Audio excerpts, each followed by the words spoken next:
आज हम लोग डायनेमिक होस्ट कॉन्फ़िगरेशन प्रोटोकॉल अर्थात DHCP के बारे में बात करेंगे। इसके बारे में डायनेमिक होस्ट कॉन्फ़िगरेशन प्रोटोकॉल कि डायनेमिकली होस्ट को किस प्रकार कॉन्फ़िगर करते हैं। तो इस प्रोटोकॉल की बात करें तो यह प्रोटोकॉल एप्लीकेशन लेयर प्रोटोकॉल है। कौन सा प्रोटोकॉल है? एप्लीकेशन लेयर प्रोटोकॉल है, जो कि राउटर पता यानी राउटर एड्रेस, सबनेट मास्क, ठीक है, या DNS का पता एड्रेस और विक्रेता वर्ग पहचान करता वेंडर क्लास आइडेंटिफायर को प्रदान करने के लिए उपयोग किया जाता है। DHCP क्लाइंट सर्वर मॉडल पर आधारित होता है। किस पे आधारित है? DHCP क्लाइंट सर्वर आधारित मॉडल होता है। DHCP सर्वर के लिए DHCP पोर्ट संख्या की अगर हम बात करें तो पोर्ट नंबर 16 तथा DHCP क्लाइंट के लिए, ठीक है, DHCP पोर्ट, ठीक है, DHCP पोर्ट संख्या 68 होता है। इसमें ये पोर्ट हमें याद रखना होता है कि किस पोर्ट पर होता है, 60 होता है। इसमें क्लाइंट तथा सर्वर मुख्यतः एक संयोजन यानी कनेक्शन, क्लाइंट और सर्वर एक संयोजन बनाने के लिए 4 TCP संदेश का इंफॉर्मेशन का आदान प्रदान करते हैं। आगे हम लोग DNS के बारे में देखते हैं कि DNS है क्या। तो अगर हम DNS की बात करें तो डोमेन नेम सिस्टम, DNS मतलब डोमेन नेम सिस्टम है। इसकी बात करें तो DNS एक वितरित डेटाबेस, ये क्या है? DNS एक डिस्ट्रीब्यूटेड डेटाबेस है जिसका उपयोग TCP/IP अनुप्रयोगों यानी एप्लीकेशन द्वारा होस्ट नामों, किसके नामों? होस्ट नेम और IP एड्रेस के बीच मानचित्रण, ठीक है, इनका मानचित्रण की बात करेंगे। मानचित्रण मतलब मैपिंग के लिए किया जाता है, ठीक है। आगे अगर हम बात करें, यह क्लाइंट सर्वर मॉडल पर आधारित है। ये किस पे आधारित है? यह क्लाइंट सर्वर मॉडल पे आधारित है। DNS एक इंटरनेट सेवा सर्विस है। DNS क्या है? इंटरनेट सेवा सर्विस है जो डोमेन नेम को IP एड्रेस में, डोमेन नेम को IP एड्रेस में अनुवाद या ट्रांसलेट करता है। आगे हम और समझते हैं, यह एक एप्लीकेशन लेयर प्रोटोकॉल है। यह क्या है? यह एक एप्लीकेशन लेयर प्रोटोकॉल है जो क्लाइंट और सर्वर के बीच संदेश यानी मैसेज का आदान प्रदान के लिए प्रयोग किया जाता है, यानी मैसेज को एक स्थान से दूसरे स्थान पे भेजने के लिए किया जाता है।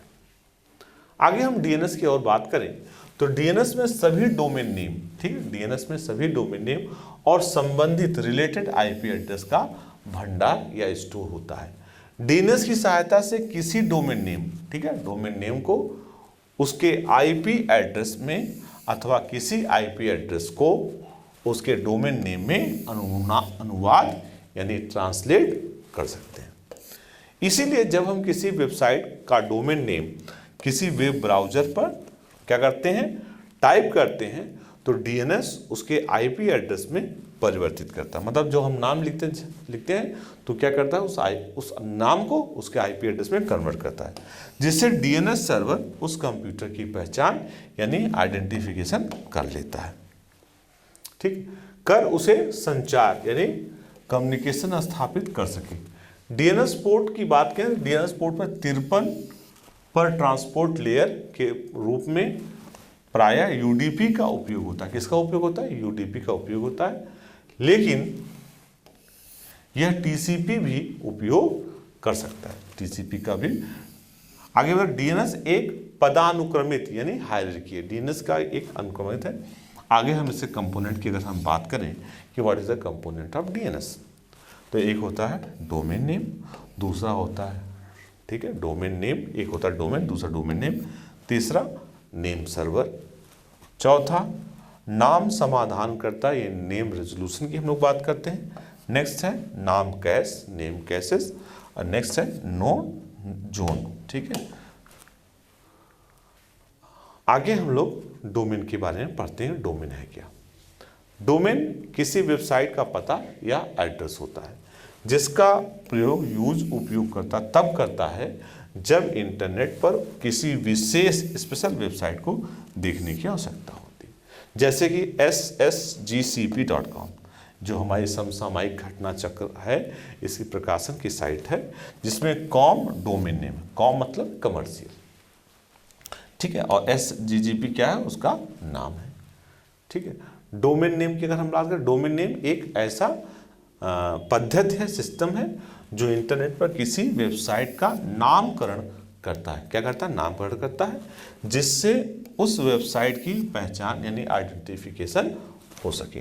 डोमेन नेम एक ऐसा पता है, एक ऐसा एड्रेस है जिसके द्वारा इंटरनेट उपयोगकर्ता यूजर उस वेबसाइट को एक्सेस कर सकता है। उस वेबसाइट को क्या कर सकता है? उस वेबसाइट को एक्सेस कर सकता है। ठीक, आगे हम बात करें प्रत्येक वेबसाइट को लोग उसके नाम से ही पहचानते हैं। भाई वेबसाइट को उसके नाम से पहचानते हैं, तथा प्रत्येक वेबसाइट का एक आईपी एड्रेस भी होता है। ठीक, लेकिन आईपी एड्रेस लोग याद थोड़ी कर पाते हैं। तो प्रत्येक डोमेन नेम अद्वितीय यानी यूनिक होता है, अर्थात किसी भी दो वेबसाइट का एक ही डोमेन नेम नहीं हो सकता। डोमेन नेम आपको अलग अलग होगा। अगर हम डोमेन नेम की अक्षरों की बात करें तो डोमेन नेम अक्षरों, लेटर्स तथा संख्याओं या नंबर्स किसी का भी संयोजन, कॉम्बिनेशन हो सकता है। यानी उसमें नंबर भी हो सकते हैं और कैरेक्टर भी हो सकते हैं। डोमेन नेम केस सेंसिटिव होता है। ये क्या होता है? Case sensitive.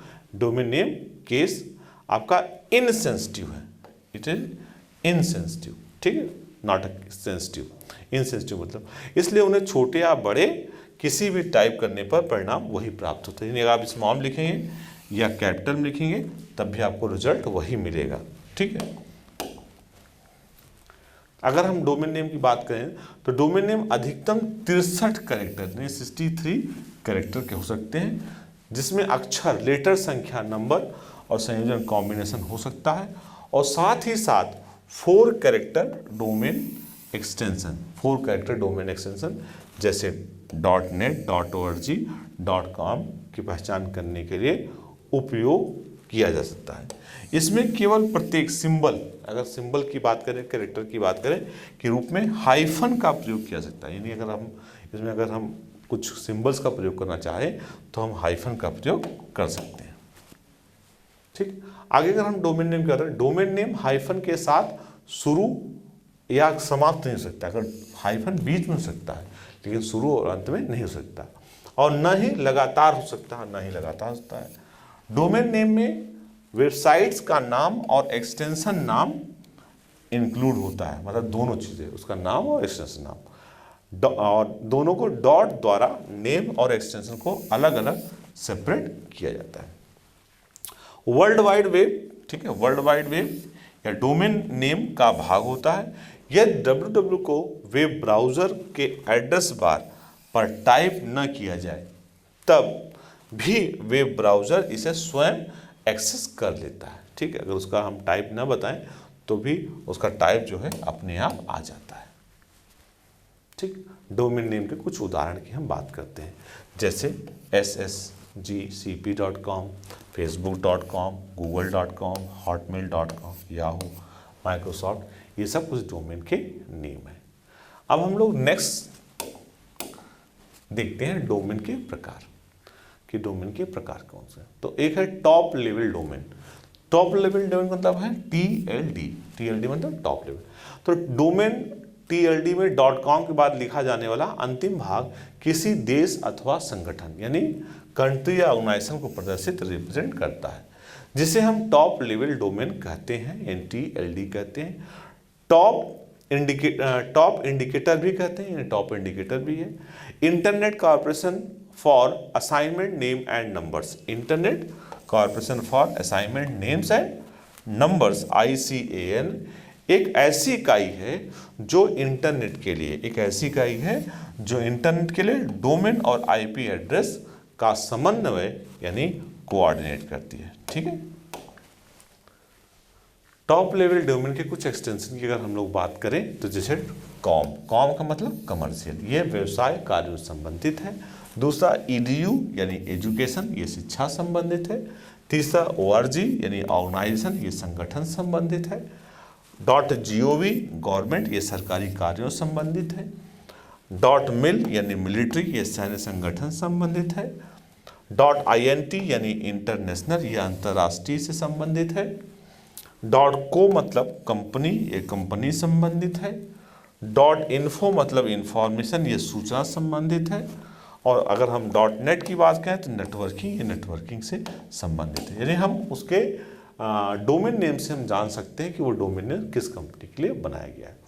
Top level domain name के दो प्रकार के होते हैं। अगर टॉप लेवल डोमेन की बात करें तो दो प्रकार के होते हैं। एक होता है जेनरिक टॉप लेवल डोमेन और दूसरा होता है country code top level domain. Generic की अगर हम लोग बात करें तो जेनरिक मतलब क्या है? जेनरिक इस डोमेन नेम में द्वारा किसी संगठन, ऑर्गेनाइजेशन आदि को प्रदर्शित किया था।